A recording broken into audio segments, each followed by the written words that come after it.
and welcome to National Geographic's Beyond King Tut, the immersive experience. My name is Mark Lach. I'm the creative producer of the exhibition. I'm so very excited to take you through the exhibit today. You know, this is something that we've been working on with National Geographic for the last year or so, and I think we put together something quite unique, something quite special. As many of you know, this is the 100th anniversary of the discovery of King Tut's tomb. Well, how to tell the story now that the artifacts are back in Egypt? Well, this is a brand new way of storytelling, a brand new way of experiencing this exhibition. We're here in Boston. I've watched guests go through, really guests of all ages, enjoying it very much, but especially students. You know, students really connect with this story, with ancient Egypt, but really the 9-year-old boy king. So like I said, I'm very excited. I hope you are too. Let's take our journey through the exhibition. Let's go.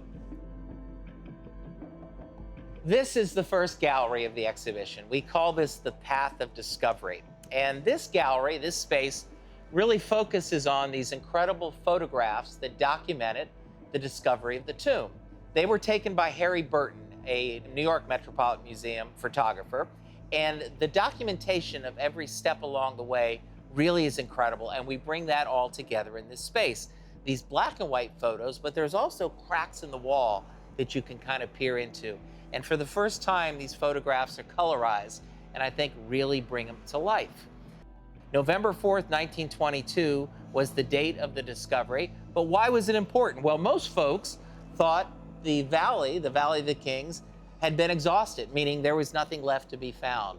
But the Egyptians and Howard Carter pursued and persisted, and when they made that discovery, and Carter broke through the wall, and someone said, "Can you see anything?"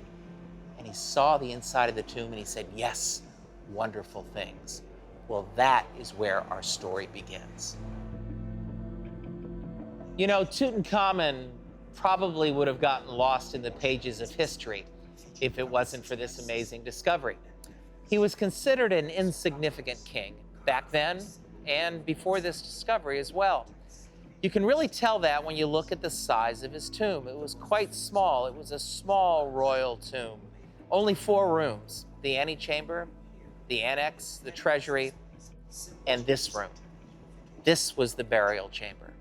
When Carter poked through, he saw a solid wall of gold, and that was this shrine in front of him.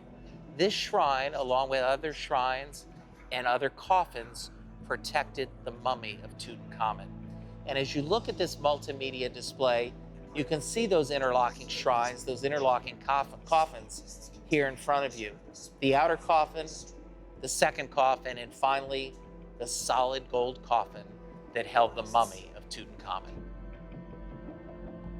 This gallery is a favorite of mine. We call it the King's Life, and this space celebrates the life of the boy king. Before he became king, when he became king at 9 years old, his relationship with his father, the things his father did in advance of Tutankhamun taking the throne, and then finally his unexplained and to this day still mysterious death, a very untimely death at 18 or 19 years old. Throughout this space, we see the incredible imagery, the photographs of National Geographic photographer Kenneth Garrett. We also see the incredible gold mask, 16 feet tall, as you see the light move across it. And then finally, something that's a favorite of mine, and I've noticed a real favorite of our guests. This is a game that our guests can play. It's called Senate. And what makes it fantastic, Tutankhamun as a boy played the same game. On the wall here, there's an image of a small Senate game. It was only this big. He probably carried it in his pocket. He sat down next to the Nile. He sat down in the palace and played this game. Children of the day, along with adults, played this game of Senate, and our guests, both adults and children, can also play the game of Senate. You know, I think we're all fascinated with mummies and the process of mummification. The Egyptians had a process, and in this gallery, we talk about that. Here, represented in a long scroll, the number one step was removing the organs into the canopic jars they went. The preparing of the body, the wrapping of the mummy in linens and attaching the amulets and the necklaces and the dagger in case of Tut. Protecting the mummy with the shrines built around, like we showed you in the burial chamber. the weighing of the heart ceremony, and then finally that journey into the afterlife.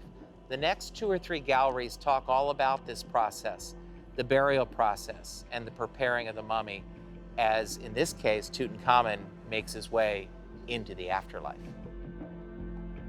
You know, this is really the crescendo. This space, this immersive space, 22-foot walls, projection all around the walls, the floor, the sail, this scenic element of a boat. This is you taking the journey with Tutankhamun into the afterlife. We're in the Lake of Fire right now. It was a scary adventure, but an adventure with a payoff where Tut finally made it into paradise. Our journey today comes to an end here in the immersive room, and if you don't mind, I'm gonna kind of stick around a little bit and lose myself amongst these incredible objects, these images up on the walls, bigger than life. It has been my pleasure to take you through the exhibit today. We didn't see everything, but I think I gave you enough of a taste of what we're doing here. We're very proud of it, proud to work with National Geographic, and I certainly hope you can come see the exhibition soon. So once again, thanks for joining me today, and I'll see you here soon.